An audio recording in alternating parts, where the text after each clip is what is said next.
कुछ मंदिर चमत्कार से बनते हैं, कुछ मंदिर चमत्कार बन जाते हैं, और दगडूशेठ हलवाई गणपति इन दोनों का संगम है। पुणे की वो सुनहरी शाम, जब शहर की दौड़ती भागती जिंदगी के बीच एक मंदिर ऐसे चमकता है जैसे स्वयं भगवान ने उसे प्रकाश से गढ़ा हो।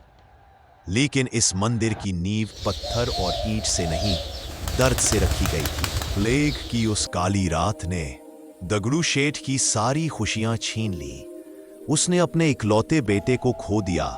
वो कहते हैं, गड़ा रया, मेरे जीवन में बस अंधेरा ही रह गया है। लेकिन कहते हैं, जहां हर दरवाजा बंद हो जाता है, वहीं भगवान अपना हाथ बढ़ाते हैं। एक रात जब दीपक की लौ कांप रही थी, दगडूशेठ को सपना आया। उस सपने में 16 फीट का दिव्य स्वर्णिम गणेश एक ऐसी रोशनी में नहाया हुआ जो किसी इंसान की आंखें सह न सके। और उस दिव्य स्वर ने कहा, दगडूशेठ, तेरा दर्द मैंने सुन लिया है, मुझे अपने घर में स्थापित कर, मैं तेरी खाली झोली भर दूंगा। सुबह दगडूशेठ बदल चुका था। वो दर्द में टूटा हुआ पिता नहीं, भगवान द्वारा चुना हुआ इंसान था। फिर शुरू हुआ मूर्ति निर्माण का पवित्र कार्य। मूर्तिकार प्रभाकर करकरे दिन रात काम में लगे रहे। भक्ति, तपस्या और कला एक जगह मिल गई थी। 40 दिन और 40 रातों के बाद जो मूर्ति बनी, उसकी आंखें ऐसी थी जैसे अभी बोल उठेंगी। पूरे पुणे ने ऐसा दिव्य रूप पहले कभी नहीं देखा था।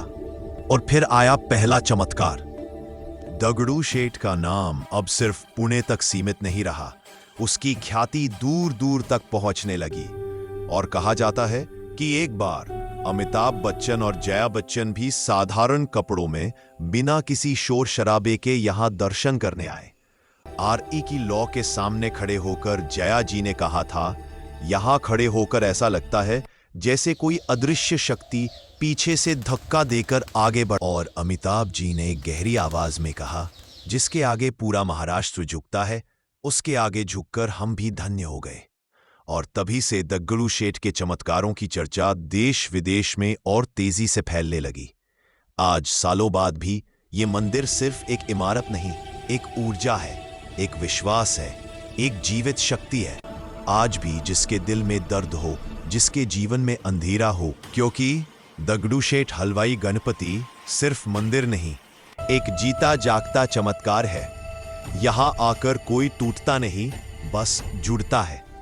कोई गिरता नहीं, बस उठता है। और कोई मांगता नहीं, बाप्पा खुद दे देता।